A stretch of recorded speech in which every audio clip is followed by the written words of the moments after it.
ஸ்டாலின் தொடரட்டும், தமிழ்நாடு வெல்லட்டும். ஸ்டாலின் அவர்கள் தொடர்ந்தா தமிழ்நாடு எப்படிங்க வெல்லும்?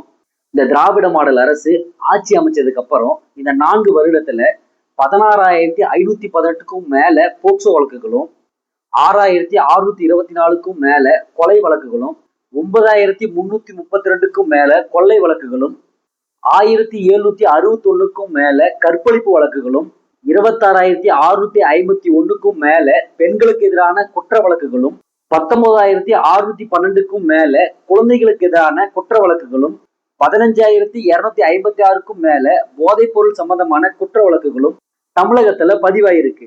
அது மட்டும் இல்லாம காவல்துறையை தன்னுடைய கட்டுப்பாட்டுல வச்சிருக்கிற ஐயா ஸ்டாலின் அவர்கள் நம்ம ஊபிக்கள் மூலம் இன்னும் எத்தனை குற்றங்களை வழக்கு போடாம கட்ட பஞ்சாயத்து செஞ்சு மக்களை மண்டையில விட்டாங்கன்னு தெரியல. இந்த பதிவுக்கு நம்ம ஊபிக்கள் வழக்கு போட்டு எங்களுடைய ஆட்சியில குற்றங்களை தடுத்திருக்குன்னு சொல்லுவாங்க. ஐயா, உங்க ஆட்சியில குற்றங்களை தடுத்திருக்குன்னு சொன்னா வழக்குகளும் சம்பவங்களும் குறைஞ்சிருக்கணும். இதுக்கு உங்ககிட்ட பதில் இருக்கா? சந்தி சிரிக்குது, சந்தி சிரிக்குது, சட்டம் ஒழுங்கு சந்தி சிரிக்குதுன்னு மக்கள் வீதியில இறங்கி போராட ஆரம்பிச்சுட்டாங்க. மாண்புமிகு எடப்பாடியார் அவர்கள் ஆட்சி செஞ்ச காலத்துல ஏற்பட்ட குற்ற சம்பவங்களை விட தற்பொழுது 20% மேல குற்ற சம்பவங்கள் உயர்ந்துள்ளது.